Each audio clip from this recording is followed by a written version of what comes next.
அனைவருக்கும் வணக்கம். இந்த கேரளா மார்ட் டபுள்வுட் கேரளா மார்ட் ரூஃபிங் ஒர்க் எங்கே பண்ணி கொடுத்துருக்கேன்னா, சென்னை வண்டலூர் ஜூ பக்கத்தில் இந்த ரூஃபிங் ஒர்க்கு பண்ணி கொடுத்துருக்கோம்.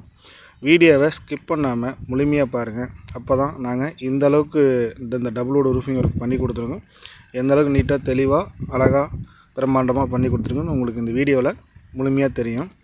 நம்ம Kerala NTK Kerala roofing channel இப்போ தான் புதுசாக பார்த்துட்ருக்கீங்க. கீழே ரெட் கலர் பட்டன் இருக்கும், அதை கிளிக் பண்ணி வச்சுக்கோங்க. பெல்லுன்னு ஒரு விஷயம் வரும், அதை நீங்கள் செட் பண்ணி வச்சுக்கோங்க. ஏன்னு கேட்டிங்களா, நாங்கள் இந்தமாரி கேரளா மார்ட் ரூஃபிங் ஒர்க்கு வாரம் ஒரு வீடியோ உங்களுக்கு அப்டேட் பண்ணிக்கிட்டே இருப்போம். உங்கள் செல்லுக்கு ஈஸியாக உங்களுக்கு நோட்டிஃபிகேஷனாக வரும். இந்தமாரி கேரளா மார்ட் ரூஃபிங் ஒர்க் உங்கள் ஃப்ரெண்டு ஃபேமிலி தெரியாத வந்தீங்களா நம்ம வீடியோவை ஷேர் பண்ணி விடுங்க. இந்த டபுள்வுட்டுக்கு பைப் என்ன யூஸ் பண்ணியிருக்குன்னு பார்த்தீங்கன்னா, 4x4 4x2 1.25 பைப் யூஸ் பண்ணியிருக்கோம். என்ன பிராண்டுன்னு பார்த்தீங்கன்னா நிசோன் பைப் பிராண்டு தான் யூஸ் பண்ணியிருக்கோம்.